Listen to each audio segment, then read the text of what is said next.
Hello বন্ধুরা, কেমন আছো তোমরা সবাই? আশা করি সবাই খুব খুব খুব ভালো আছো। আমরাও কিন্তু বেশ ভালো আছি। তো আজকে আমি আবার চলে এসেছি টিপস অ্যান্ড ট্রিক্স নিয়ে। আজকে একটা রান্নার উপরে টিপস অ্যান্ড ট্রিক্স আমি তোমাদেরকে শেয়ার করব। সেটা কি বলো তো? এই যে এই জিনিসটা চেনো, কচুর মুখী বা গাটি কচু বলে অনেকে। এই যে কচুর মুখী বা গাটি কচু, এর খোসাগুলো ছাড়ানোর সব থেকে সহজ উপায়, আর কিভাবে এটা রান্না করলে সে বেশ হরহরের ব্যাপারটা, লাল লাল ব্যাপারটা থাকে না, সেটা আজকে তোমাদের সাথে শেয়ার করছি। তো চলো কথা না বাড়িয়ে কাজে চলে যাওয়া যাক। এই দেখো বন্ধুরা, এখানে এই পরিমাণে কচুরমুখী রয়েছে।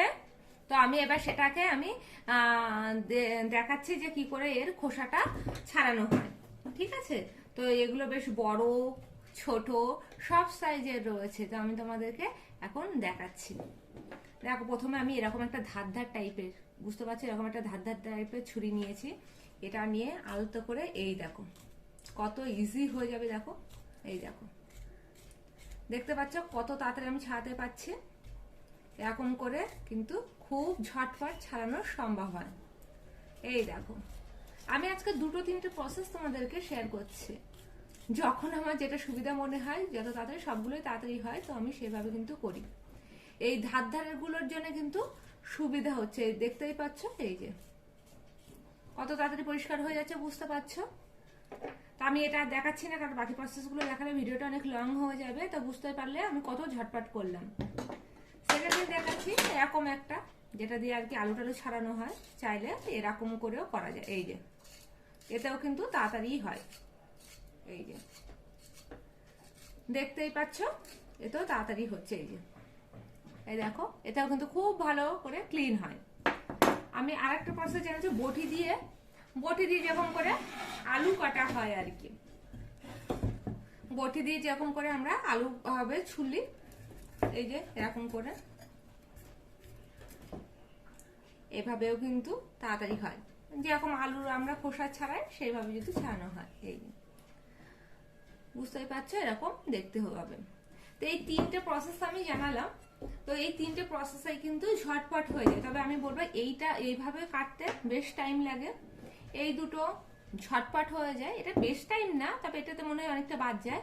আর একটা প্রসেস হলো, সেটা হলো সেদ্ধ করে কচুর মুখিগুলো ভালো করে ধুয়ে পরিষ্কার করে যদি একটু নুন দিয়ে কুকারে বা কড়াইতে একটু সেদ্ধ করে নেওয়া হয়, যেরকম করে সেই ছোট আলুর দম করা হয় না, ছোট আলুগুলো যেরকম করে সেদ্ধ করে খোসা ছাড়ানো হয়, তো ওরকম করে খোসা ছাড়ালে কিন্তু খুব তাড়াতাড়ি পরিষ্কার হয়ে যায়। ঠিক আছে? তো ওই প্রসেসটা করলে খুব তাড়াতাড়ি হয়ে যায়।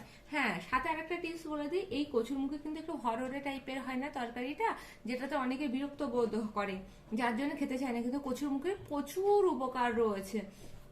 সে যে কোনো সাইজের কচুরমুখী হোক, এগুলো আবার সেদ্ধ করলে ছাড়াতে কিন্তু সুবিধা হয়, এরকম সাইজের গুলো। তো সেই হররের ভাবটা যাতে না থাকে, তার জন্য কি করতে হবে বলো তো? কচুরমুখী যেভাবেই করো না কেন, ধরো সেদ্ধ করে ছাড়াও, আচ্ছা সেদ্ধটা বেশি করা উচিত না, তাহলে কিন্তু বেশি ভেদভেদে টাইপের হয়ে যাবে, গলে গলে যাবে। বা এইভাবে ছাড়াও বা বটি দিয়ে ছাড়াও, যে প্রসেসেই করো না কেন, কচুরমুখী করার আর কি ছাড়ানোর পরে না, যদি কড়াইতে প্রথমে ভালো করে আলু ভাজার মতো একটু লাল লাল করে গাগুলো ভেজে নেওয়া হয় নুন দিয়ে, তাহলে কিন্তু এই হররের ভাবটা অনেকটা কেটে যায়। আমি বলবো না পুরো কেটে যায়, বাট কিন্তু অনেকটা কেটে যায়। আর কচুর মুখে তো বিভিন্ন ধরনের রেসিপি হয়, সব জানো, আমিষ নিরামিষ বিভিন্ন ধরনের রেসিপি হয়। তো এই ছিল কিন্তু আজকে কচুর মুখির ওপরে আমার টিপস অ্যান্ড ট্রিক্স। তো কচুরমুখী এভাবে কিন্তু করলে সত্যি সত্যি খুব তাড়াতাড়ি হয়ে যায়, আর কোনো ঝামেলা ছাড়াই হয়ে যায়। তো বন্ধুরা, যদি ভিডিওটা ভালো লাগে থাকে, তাহলে কি করবে? লাইক শেয়ার কমেন্টস করতে কিন্তু একদম ভুলবেন। আর মুখার্জি ফ্যামিলি ব্লগস অবশ্যই সাবস্ক্রাইব করে রাখবেন নিত্য নতুন টিপস অ্যান্ড ট্রিক্স এর জন্য। চলো এখনকার জন্য টাটা।